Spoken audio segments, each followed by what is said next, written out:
All right. I don't know why. Ooh, we did it. It worked. We're on now. All right. We're good.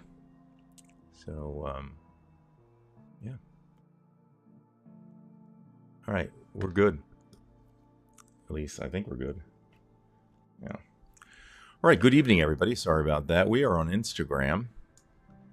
Finally, through the help of Ecamm. This is Divided We Stand. We are on YouTube on the Divided We Stand channel. We ask that you subscribe to our channel. We also have a Facebook group page called the Divided We Stand group page. We also ask for you to become a member of that page also. We are not a monetized channel. None of these pages are monetized. We just ask that you become members of our group. Our goal is to commiserate and be informed with the idea that it is untenable right now to negotiate with the Republican Party in its current form. And until then, divided we stand. So without any further ado, as I overuse and say a lot, and that's redundant in itself, I'd like to introduce my co-host, David Price. David, how are you doing?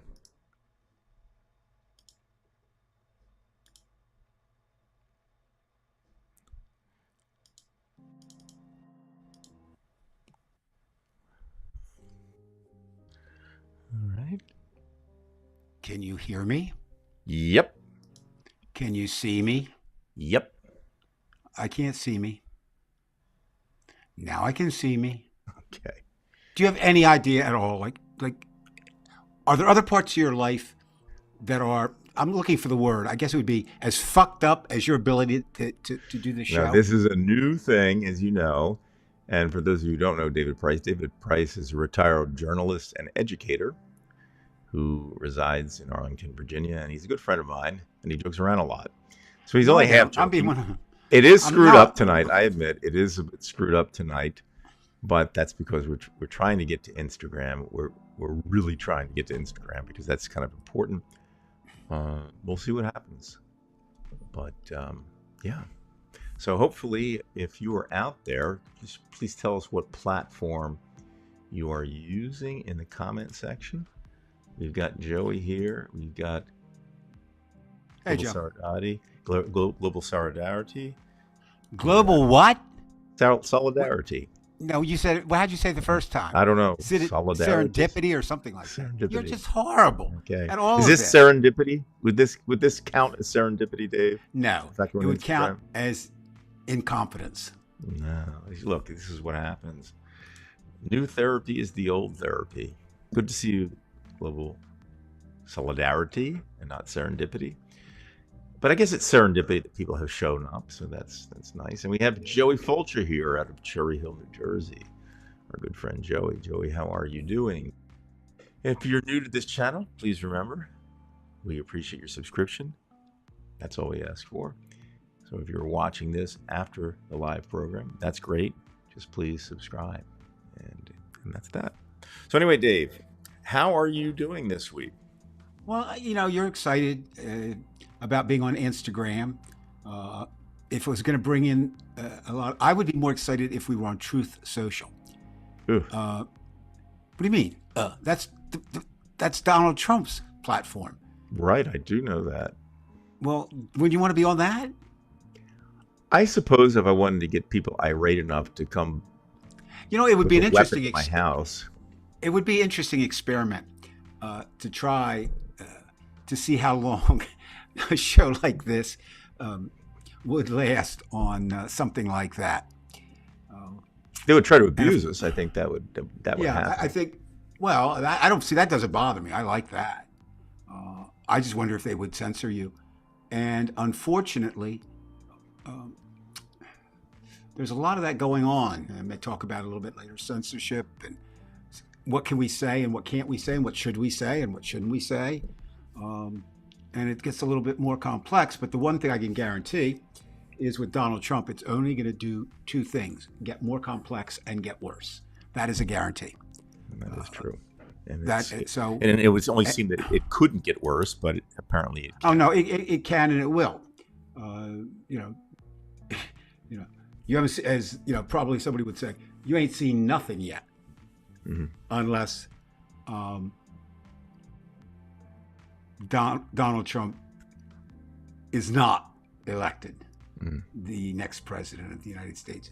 Let's start. You want to talk a little bit about Rudy Giuliani? I want to talk about Rudy, and why don't you talk about Rudy a little bit? Right. It bounces off on what we were talking about. What we talked about last week with Steve Bannon, where I had said, you know, this is so frustrating that Bannon gets convicted, and he's able to get out on appeal.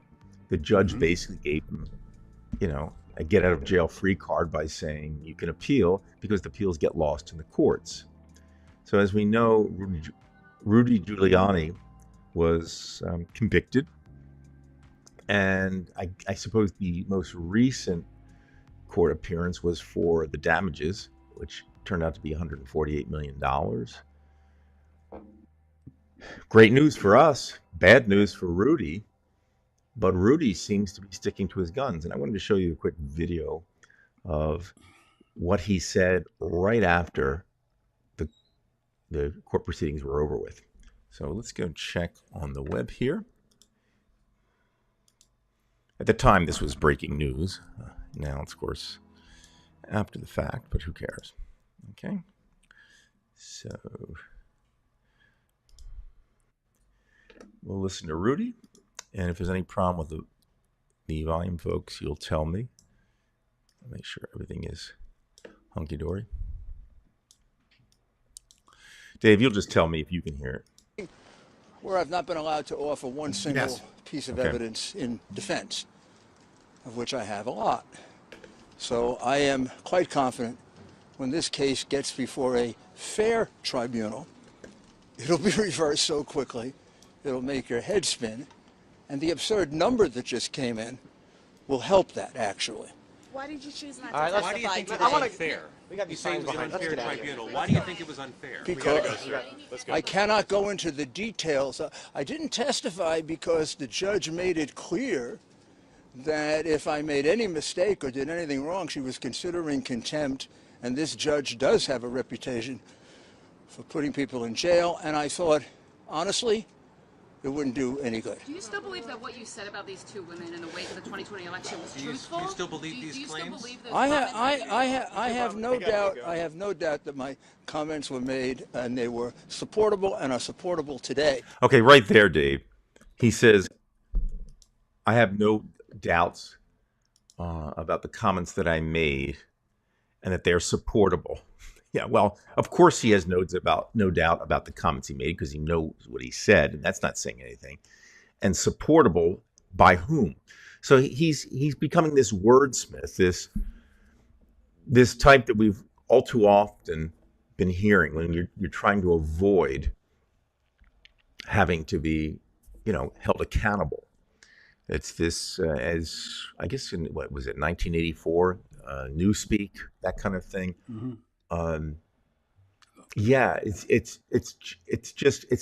It's lawyer talk, and here he goes again. He's not giving in one bit, and I'll give him credit. He's still himself. He's still a liar, but to just use these words as these obnoxious words and the way he phrases this, it's very, very greasy to me. Well, I can't call it a Greek tragedy, Rudy Giuliani, but I mean, think about where he was post 9/11 and where he is today. He had the moniker America's mayor. He was the most popular mayor in the United States. Now, a lot of people say that that was his false moments. That was the time when he wasn't the real Rudy Giuliani, that what we see now and what we've seen is the real Rudy Giuliani. I don't know. The one thing I will agree with him for, though, the $148 million award will not stand. That will not. I can't see that standing. What they did is they gave him a max to show the severity of it. He'll take it to appeal, which he's already doing. I don't think there'll be a Trump issue that's decided without it trying to get to the Supreme Court. That's my guess, because either side can appeal, which we're seeing already. So, it's good news for now. But tomorrow's another day. And that's what, that's what all this is about, Brian. I mean, it doesn't matter whether you're looking at polls or who's up or who's down or who's here or who's there. It will become a fait accompli when it becomes a fait accompli. And I don't see many fait accomplis without getting at least an appeal to the Supreme Court.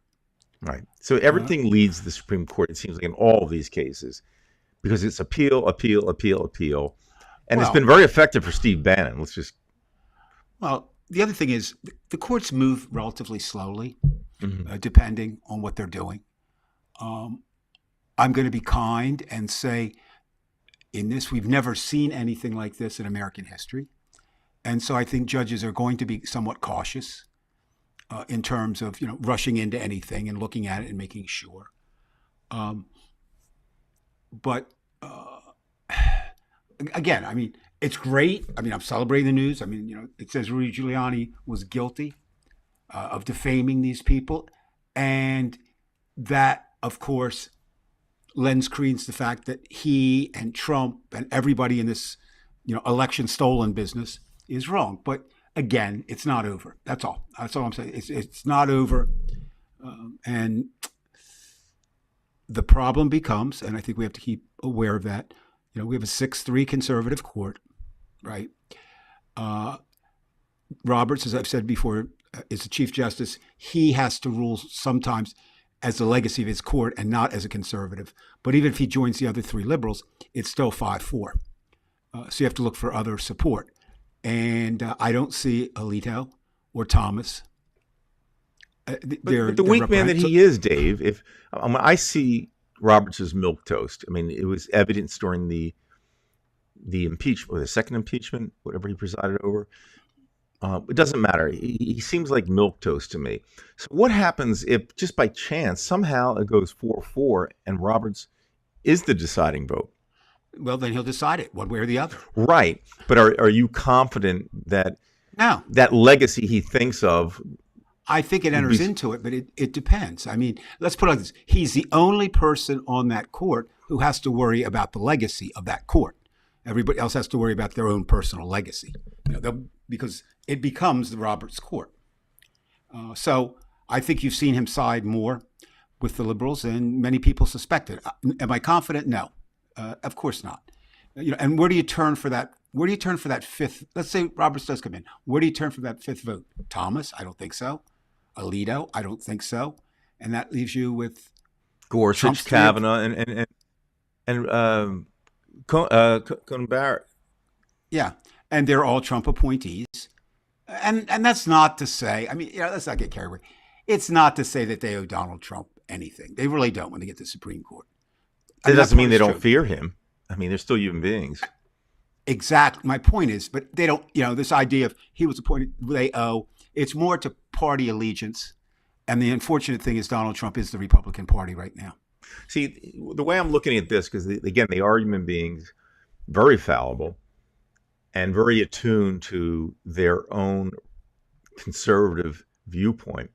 They know what happened on January 6th. Just to throw a thought experiment out at you. Suppose you're thinking like Clarence. Well, not even that. You said you know where Clarence Thomas is going to go, but think about someone like Gorsuch, someone like Kavanaugh.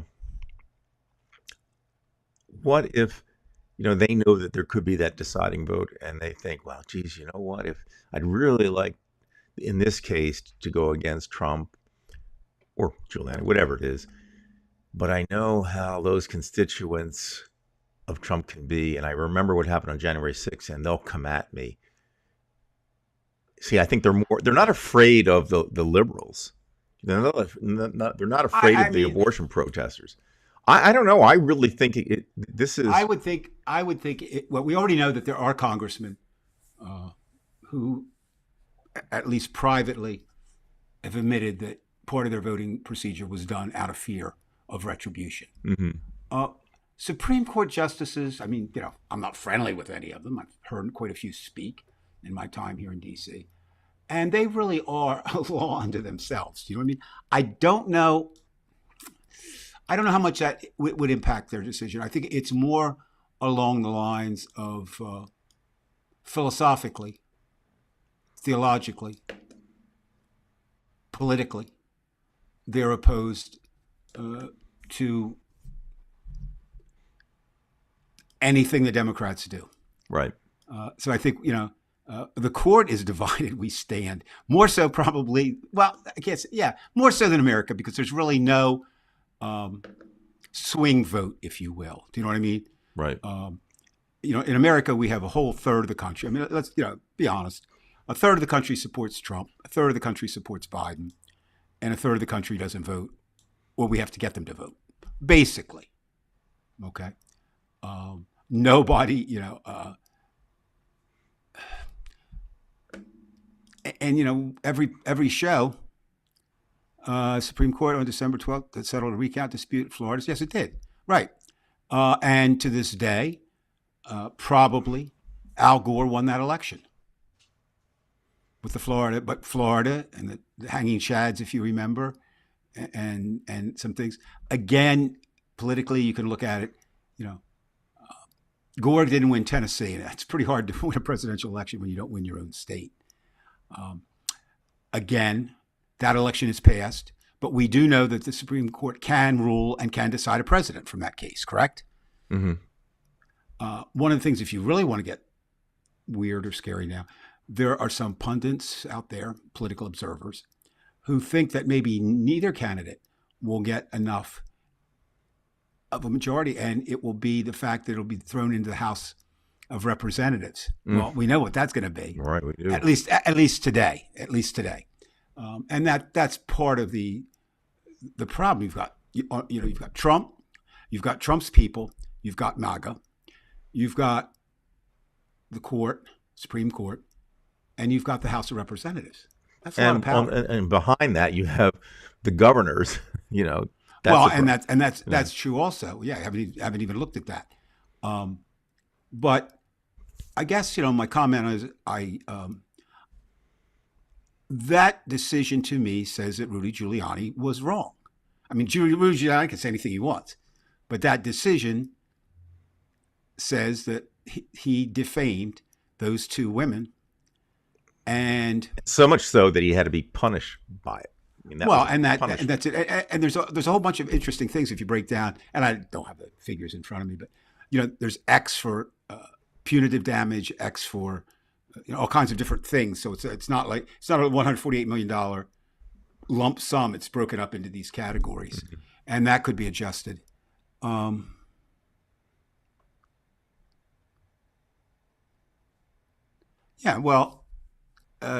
T-Bone's right.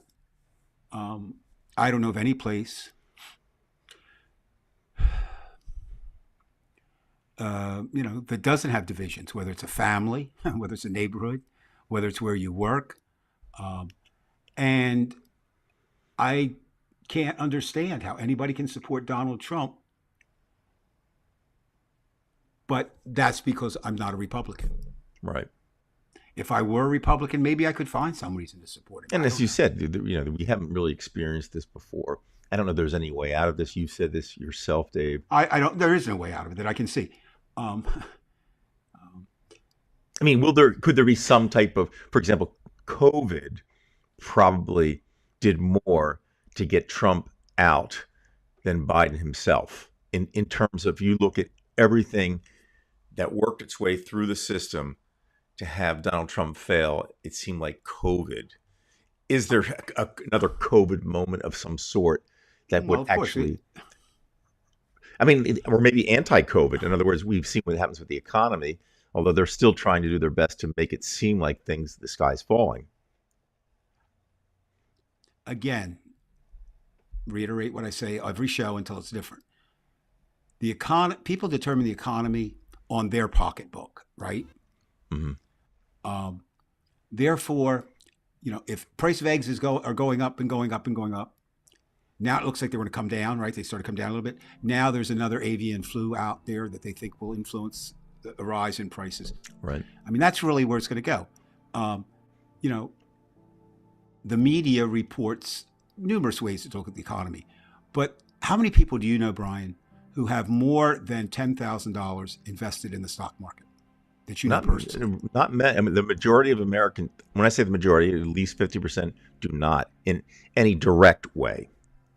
Right. They're indirect. So, like, for example, you and I both were, in the teachers union, so they're, the pensions are kind of tied in, but we weren't actually having any control of what we invested in.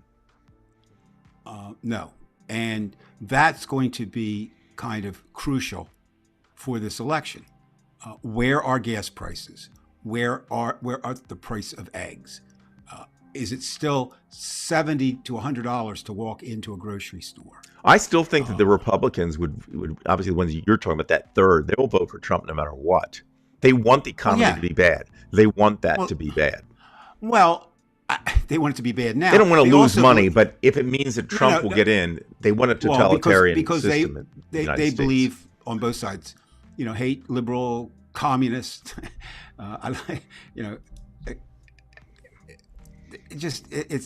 It's absurd is what it is. But yes, now I want to look at T-Bone here. Societies don't grasp authoritarianism until it's too late. That is actually an unfortunate fact. Mm-hmm. And it happens to them. The old saying, whether everybody really did it, they came for them and I didn't say anything, and they came for them. And finally, there was nobody to speak for me, and they came for me. But let's look at that. I mean, is there any doubt in your mind that Donald Trump will make an attempt to be the most autocratic, dictatorial president in the United States history since Abraham Lincoln? I not only agree with that, I think it will give people license. I'm talking about the governors. I'm talking about the congressmen and congresswomen. It will give them license to go all the way, because there will be a tidal wave, because it's already there in essence with the Republican Party right now, because it doesn't resemble the old Republican Party. So yes, I think if Trump gets in, you lose everything. Everything is lost. We've said this before, but it's that. Think about what we're saying. Everything's lost. Climate change, the economy, everything is lost. Now, how do you answer someone, Brian? And we've done this as again one of your thought experiments. But how do you answer someone who says, "Yeah, well, Trump is lost, but it's not doing that well with Biden"? How do you answer that, George? Can you repeat that again? We're not doing so well. Okay. It's Trump. We got that, but it's not doing so well with Biden. Oh, right. And I had that yesterday. Actually, a cousin of mine. We were in Philadelphia, and she said, "I'm not political, but I have a lot of friends that are just as fervent as you are, Brian." And they say, "What about Biden?" And I said, "Well, it's not as simple as comparing, apples to apples and oranges to oranges. These are two different people. These are two different things. There's a big difference between having strict abortion laws and not. There's a big difference in how the LGBTQ community will be treated. There's a big difference on climate change, and so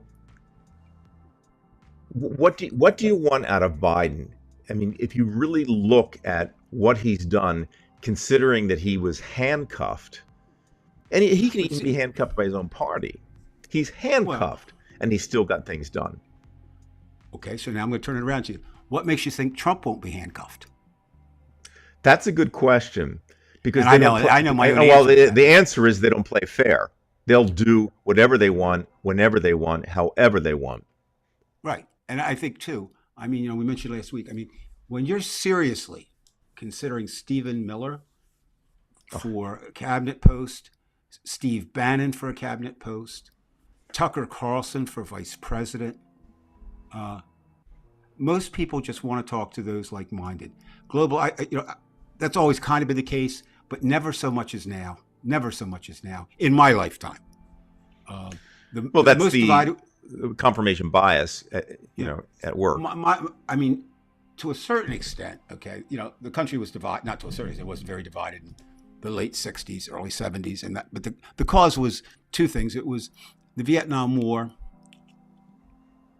and then kind of the generation gap, along with a real disposition of the young knight to like Richard Nixon. So let's see what T-Bone has here about the dictatorship. Put that back up. Trump would say it's going to be much, much worse than we Americans are capable of imagining, but only for the first day. Yeah. Well, let's talk about that. Let's talk about the first day. Yeah, he did last. We weren't on because you went to visit relatives, and that's an important consideration last night. But Trump was. He spoke in New Hampshire, and he again reiterated that the idea is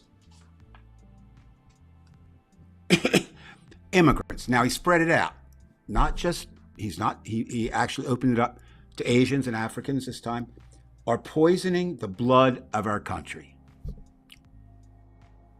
Horrific. What does that, I mean, how can you be an American and say that? Well, you have to be by the way, American. this is... You have to be a stupid American. You have to be something that... You have to have an adjective in front of American that qualifies you or disqualifies you to say those kinds of references. Mm-hmm. Now, here's his plan. And it comes back to that first day dictatorship. Because he said he'd only be a dictator... one of the areas he would be a dictator on is the border. And they're apparently... Heritage Foundation is leading kind of the fight to get this master plan together. Heritage Foundation is the ultra right, almost MAGA, if not MAGA, think tank in D.C. And there are plans apparently in the works for up to 300,000 U.S. Army troops to be stationed at the border. Yeah, I mean, again, part of this is the fact that, first of all, if we talk about immigration, I think it's an issue for Democrats and Republicans. It's just a question of severity and how they deal with it. And because it hasn't been dealt with by both parties, now it's come to a head, and it allows people like Trump to say shit like that. Do you have any ill will toward the immigrants? No, I still believe we should have an immigration policy that's effective and that we have laws that, we have to be careful because there are problems in Europe right now because we had, I don't know if you watch Bill Maher's New Rules. Yesterday we're talking about what happened in Germany where they took in over 1 million Syrians. We know it's a big problem because not everybody assimilates into the country. It used to be when you came to the United States, when you assimilated, you spoke the language, and at some point, the generations after generations became Americanized, whether you were whatever color or whatever religion or whatever ethnic background. So that there is an ounce of truth in what the Republicans are saying. It's just they have taken it into the Henry Ford level. They're saying everybody's vermin. And so it gets clouded. We know we have a problem. And unfortunately, we have the propaganda services like Fox who make it look like people are just rushing over the border. And they, in a certain sense, they are, but not in the way that we say it. They're sending people back, and that they're not reporting on. But there has to be something done, but you can't have something like what any of the Republicans are suggesting. That is just horrible. But there are some people who buy into that. But, a lot of people that buy into that. And what is Biden going to do? I don't know. I always think about living in D.C. and living where I do in Crystal City, which is not D.C. It's proper, but the place where I live is undergoing tremendous change. Amazon is here. Virginia Tech is building a multi-million-dollar campus. And it was just announced this week. It'll take a year to finalize it, but it looks like I'll be able to walk to Wizards and Capitals games, the basketball team and the pro hockey team. From you'll be able to walk there. The question is, will you buy a ticket for a Caps game? Well, no, but I don't like hockey. Right. But I mean, I could. So what I'm saying. But the point I want to make is there's looks to be some dangerous, really hard jobs, outside work, right? I mean, 4 out of every 5 workers are Hispanic. Right. Okay. Now, if you go and they know that, by the way, they know, the Republicans know that. And if you go to K Street, which is the lobbyist and lawyer headquarters of D.C., 99 out of every 100 workers there are not in any way related to immigrants. I mean, or 2 generations removed, 3 generations removed, or whatever. So I think when you say, I always laugh when you say immigrants are taking over America. What does that mean? Well, I think that part of it is for example, language. You know, in Bridgeton, where you taught and I teach, Right. the question about, well, how much of these classes are going to be taught in Spanish with English, because the English is the official language of the United States. Things start getting lost if people don't assimilate completely, if they refuse to, learn English as the language. I mean, I think that if you are coming to this country, you should make the attempt to learn the language. I mean, I don't disagree with you at all. I think that's something, but then you have an obligation to make sure that every opportunity is afforded for young people to learn the language. Absolutely. Absolutely. And that costs money. Absolutely. And that's something we don't want. Do we really need an antiquated aircraft carrier that the Navy says it doesn't want, but will be built because it'll be built in some congressman's or congresswoman's that's part of the issue area? And it's not so much. I don't think it's so much. It's allocation of money. Do you know what I mean? That's right, really right. And of course, you would allocate it differently than I would. I would, Well, everybody's different in that sense, right? Sure. Yeah, but I think if you look at the things that I think are important, certainly would be social net and education and things about people. That's not what the Republican Party cares about. They care about. Well, you would the like to have a fair negotiation. We don't have that right now. Right. But I'm still saying there still is an issue with immigration. That was the big issue that got Trump in the first place. And we'll find out. I mean, I would have some reservation if I were Hispanic, Latino, Chicano, to vote for a president who's going to put camps on the border. Are you really thinking it might end there? I mean, right? We get ugly. And here's the funny thing: it's not even funny. And we've talked about this. A lot of this could have been avoided. We know that. On the right, we're talking about corporations. And I don't want to get rude, but you've heard the expression, sucking on the government tit, as the Republicans would say. Mm-hmm. But there's such a thing as sucking on the corporate tit, and I think that, and again, I'm just using that language because that is an expression that's used. So you'll excuse the ranker's language, but it's the idea that this could have been taken care of simply by saying you don't get the job unless you have the Social Security number. And we know damn well the Republicans, the wealthy Republicans, they want the immigrants there. That's the big lie. They're just using this for votes. Of course they do. Of course they do. America couldn't function right now the way it's set up. It could not function in this situation. Could not function because it gets to our food supply. I mean, it would be, I'm sure there might be even a statistic out there somewhere, but it'd be interesting to know how many people in the food industry are immigrants versus how many aren't, right? And I think the numbers would be pretty astronomical in favor of immigrants. Especially at this time. Now, I think if I'm jumping far ahead, but just like we've seen World War I, where the horses, 9 million horses were dead, and by the time you got to World War II, very few horses were used, and then now we don't use them at all. Again, I'm jumping far ahead, but when we get into AI and machinery, robotics, eventually we won't be working. Teachers will be doing something else. Instead of having a surgeon take care of your, not want to say your heart, but let's say he has to take a tumor out, there'll be somebody trained just to do that, because the machinery will be so good that you can do that. So these demands. Go ahead. I'm just saying these demands that we have now will quickly change. So when we say that we're going to need workers, we may not need any workers at some point, and so the society will change so much in 100 years, if we're even around, that what we see as industrial society or even agricultural society, it won't look anything like it in 100 to 150 years. And that's a relatively short period of time when you're talking. And then, of course, I would get to who would you rather have in charge then? The Democrats or the Republicans? I'd rather have the Democrats in charge. Absolutely. At this point, and I see nothing to change that. And you mentioned AI, and that's something we're going to really have to look at. It's already started. AI, you can do just about anything right now in terms of a press release, or in terms of social media.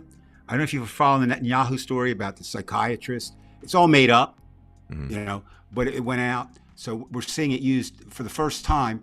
We're seeing AI releases, or AI, I guess you call them releases, AI lies is what they are, being used in a war situation with Israel and Palestine and at Gaza. It's really hard, Brian, to make a decision if you don't know the truth or the other side doesn't see the truth that you see. And that's where we are. That's where we are too. Well, that's what I say. This is going on. I mean, we're not just talking about that, but just in general, how people see the truth. And and what is the truth? Like you said, what is the truth? I mean, look, we have, out of this planet of 8 billion people, about 6 billion of them think there's a God, and I don't want to, stigmatize anybody who's watching this that's religious, because I know we have people who believe in God, but we're still talking about an era where a lot of things are explainable that weren't explainable even 50 years ago, and you would think that would change, and you can't. In a future society, I don't think we can operate, whether you're religious or not, in under the kind of ideas, because already you tied up in the courts, the abortion issue is just a religious issue, right? But if you said to a religious person, well, okay, I can accept the fact that, let's just suppose, again, another thought experiment, Dave, you say, well, sure, if you think that that's killing at any point in time, even right at the moment of conception, fine. But then if you're going to apply that, thou shalt not kill, well then don't eat the steak, don't eat the chicken. And then you say, we'll say, well, what are you talking about? I'm talking about you have a sentient being that you've decided that you can just take its life simply because it can't do mathematics. And they'll say, my religion says that I can do that. Well, there you go. There are precepts in the Christian religion that says man is to dominate nature. Right, it's dominion, which in itself is part of the problem. We've raped the planet. And I wouldn't want to, be an animal subject to the whims of, but there are a lot of people, somebody's taste, who really, they're not going to abuse animals, but they feel that animals would not fall under the same provisions that humans would. Right. I'm just saying. Right, but that is the principle, right? Idea of because we have a brain that is much more complex, that somehow we have the right. Well, not all of us do. Donald Trump doesn't. No, he doesn't. But again, it's my point, is that they take thinking from previous centuries and apply it to now. Well, they also want that. They want to go back. Look, there is a belief, and most of us have this to a varying degree, that it was better back in the day. Yeah, just think about what a sailor had to go through in the 1700s and then end up having typhus. Or I know, I understand all that, but people believe that. My generation believes that there was something simplistic about the 50s that made it better. Better for whom, I still ask. For whom, right? For whom? That's if you're married to Marilyn Monroe, maybe you're having a good time. But maybe if you're not married and you can't get a date, then it's a different world for you. And you mentioned earlier about COVID. I think, we can't see another pandemic coming. We don't know what will happen. But I think the big issue for the Democrats, they have to somehow work to convince that any Republican puts the abortion issue, and it's not just abortion, it's all women's rights, at risk. So, what will, like you said, COVID probably did fuel Trump's demise. Well, just say any type of earth-shattering event. It could be war. It could be anything. Well, of course. I mean, it could be even Trump could choke on a cheeseburger, and then everything changes. You saw what happened to that one guy from Turkey. He was talking shit, and then all of a sudden he had a heart attack right after he said it. He's like, Yeah. we're going to do this, Well- and that. So help me God. And then, I mean, Well, what we listen, have- coincidence, what we but I'm have- just saying, you just don't know Right. what's going to happen. And I think, one of the ironies of the 21st century, we have more information than we've ever had, maybe overwhelming amount of information. We have more ease in getting that information, right? I mean, literally, your phone can find out anything, almost. Right. Probably- you probably can not- retrieve information very, very quickly. There's no doubt about that. But- As you said, Right. they can also put out false information very, very quickly. Well, or here's half a true. great segue for me there. A story that I've been following. I want to call people's attention to it. Maybe I'm following because I actually have a vested interest in it, I suppose. The pizza craze conspiracy theorists are back. Have you seen the new one? No, I have not, as far as I know. Okay. No. Okay. What happens is this. Well, let's go back and give the history. Pizzagate is at a place that I frequented in my life here in DC 30 times, maybe 25 times. It's a pizza, Comet Pizza, located near, excuse me, Politics and Prose bookstore, which I frequent a lot. And what happened was there was a report from QAnon, the most reliable source out there, right? That there was in the basement, kids were being drained, and it was a sex slave, and Hillary was there and drinking blood, and this whole thing, and it got so bad that a guy from North Carolina actually came up with a gun, going to free the kids. The problem is there is no basement. Now, that alone should lead people to question, the veracity of the story. But anyway, that went, and there was like all these confrontations. Well, now it's resurged, but it's resurged with Etsy. Are you familiar with Etsy at all? Yes, Etsy. This Etsy site. Yes, I'm familiar with the site. And what's that? How would you describe Etsy? Just as basically merchandise, selling a certain type of merchandise. Correct. And most of it is it can be factory work, but a lot of it's homemade too. Right, People are selling right. their things, and artists and that kind of thing. Well, anyway, apparently in the past couple months, there's been a number of pictures of young people. By young people, we're talking about kids eating pizza that can be purchased for $9,000, which I don't even understand how that flies. But a conservative QAnon crazy put out that this was code, and the money was going for distributing child porn. So the mark of the devil. The point becomes, with all this factual information about there's a lot of people who just disregard that and pick up, well, it must be true. I don't usually highlight or recommend movies, but I watched one last night that stayed with me. It really did. It's on Netflix now, currently, if anybody gets Netflix. It's called Leave the World Behind. Do you know anything about it? No. Great cast. Julia Roberts, Ethan Hawke. Basically, it's a story, and I won't give it all away, but it's a very strange something happens in America, and they can't figure out what it is, and they're trapped. And but it's more suspenseful. It's not it's not horror. Mm-hmm. It's just, and basically, it's anyone who's. It really did a great job of showing how dependent we are on our devices, and what a cyber attack might do, and how we might quickly turn on others. And it's something that I think is once upon a time be fanciful. I could see it being. I mean, there's some things in there that couldn't happen, but for the most part, that's very real. And part of that is because people are so ready to believe untruths, whether they're political or not. It's just we're not grounded in reality. And I don't know, Brian. I can't say that we ever were. Well, don't forget, we're still human beings, whether we're born now or born 1,000 years ago. Right. The capability. Look, there are people who have a phone in their hand, and they wouldn't have.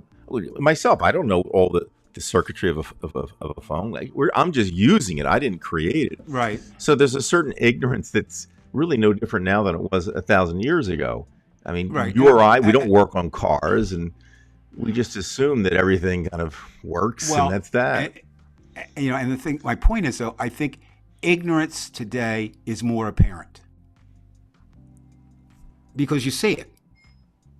People post it, so it can be seen. Because and also there's a distrust for the intellectual. And that's probably always been there to a certain extent. Now, I think, right. again, Adlai Stevenson, there was no way he was going to be elected, right? No. The egghead. Yep. The eggheaded candidate. He was an egghead.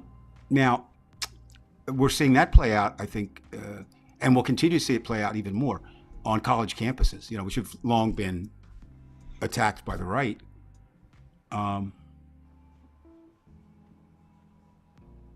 We still have copies 14th years, but Times ignored him? Yeah, I'm not familiar with that, Trev. So I have to look into that.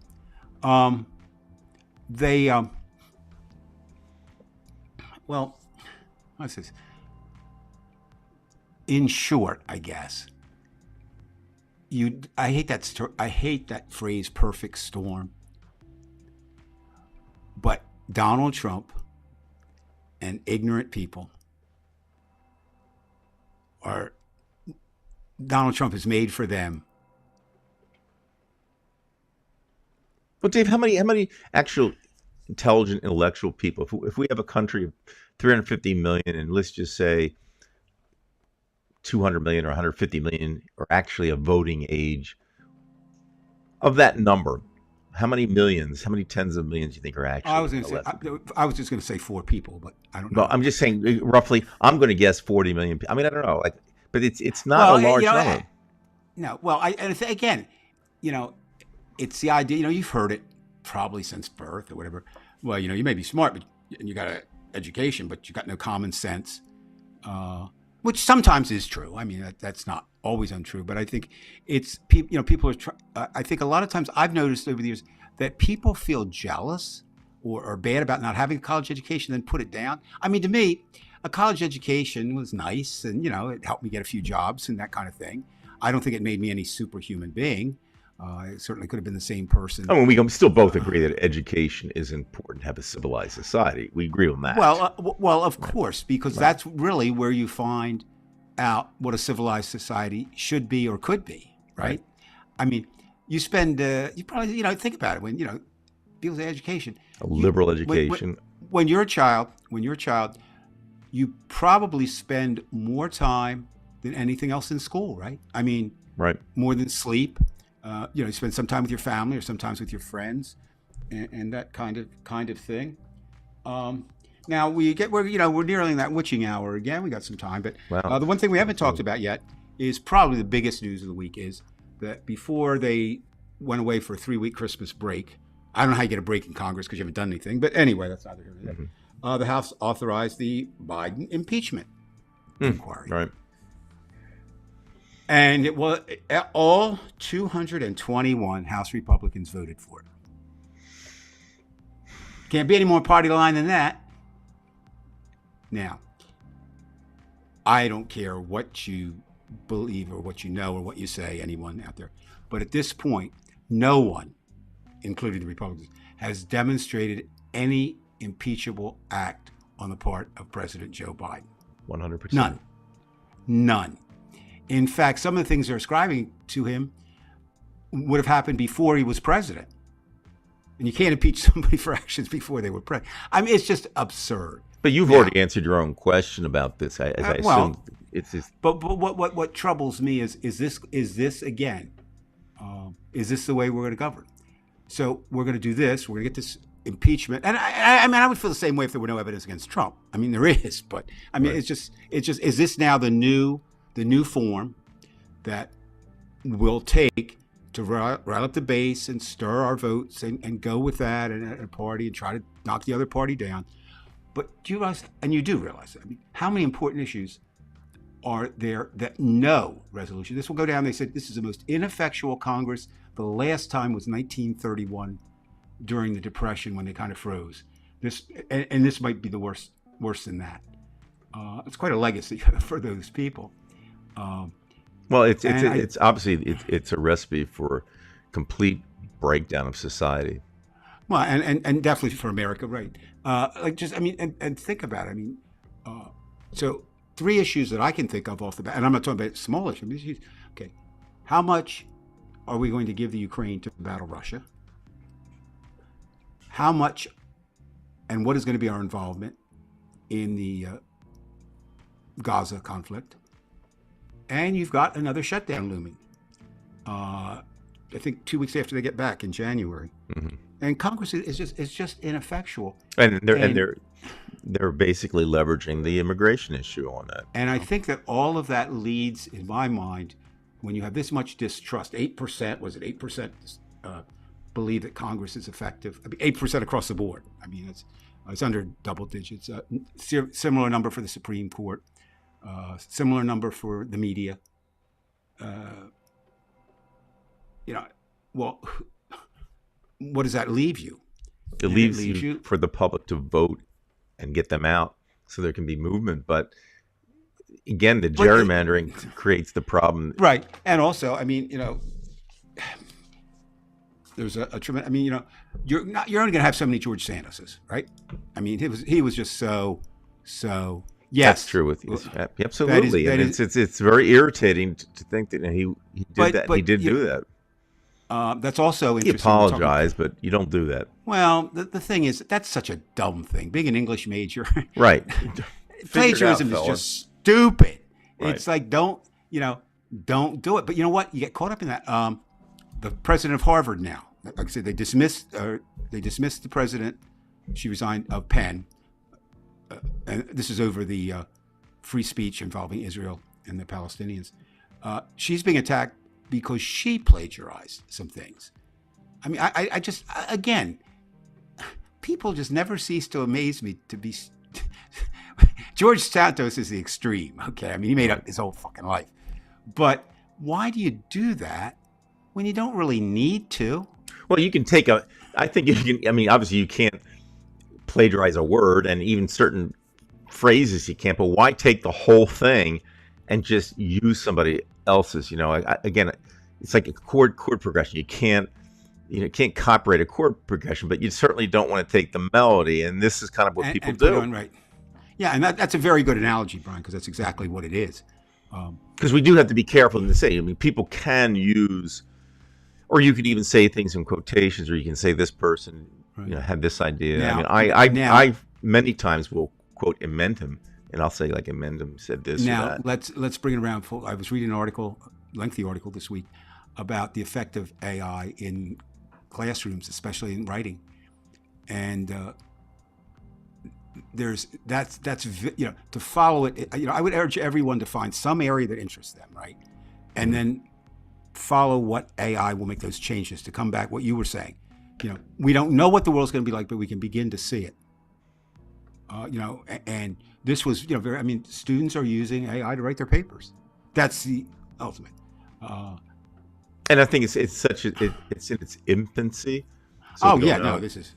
I mean, I have used actually AI for a few things. I use Quizlet for vocabulary and phrases and languages, and I've been experimenting with their AI, and it's actually quite interesting because I use it for them to interpret songs, and it's kind of weird because you just wonder if that is exactly what the person thought, but it doesn't matter. It was so fascinating what it generated, and it was plausible. I mean, and I am a huge fan of science fiction because I think science fiction lets us know the possibilities of what are in our future. That's how I look at it. And there's some scary things coming, and we're not going to stop them. Itself. Nobody tomorrow is going to say AI is done. There's too many. It's out there now. It's going to be. And you better stop driving. There was something earlier, Brian, and I wanted to comment on before I went. Just flash quickly about something about us doing Sunday nights, and I just want to make sure. Yeah, T-Bone said, "Are we doing this on Sunday nights?" No, this was just a one-off because Saturdays have been a problem the last couple of weeks for me, and I didn't want to miss yesterday, but I was in Philadelphia and I had to do this. So that was a problem. I mean, we'd like, Dave and I had discussed maybe a Friday or a Sunday, and that's a possible, because we don't really want to lose the show for the week. So Dave's free sometimes on Fridays, and I'm free sometimes on Friday or Sunday. So why not? You know, I don't think that we have to be, as we say, handcuffed like Rudy Giuliani. No. I mean, we're not the number one news show in America. But the idea of it is, I do think it's good. Let's see what Anthony has to say. Well, I'm going to close with Anthony. I am glad I lived in the days before computers started doing the thinking for us. I never had to use a calculator to do basic math. I don't need a computer to play chess. Anthony, I'm going to use you as an example. I too am glad for that. The problem becomes you have to now live in a world where people do that. Do you know what I mean? And that's the transition part. That's the hard part. Well, there's bad and there's good, obviously. Look. Well, I mean, we're not going back to that. And we just have to hope that Arnold Schwarzenegger as the Terminator is not the end of the AI revolution.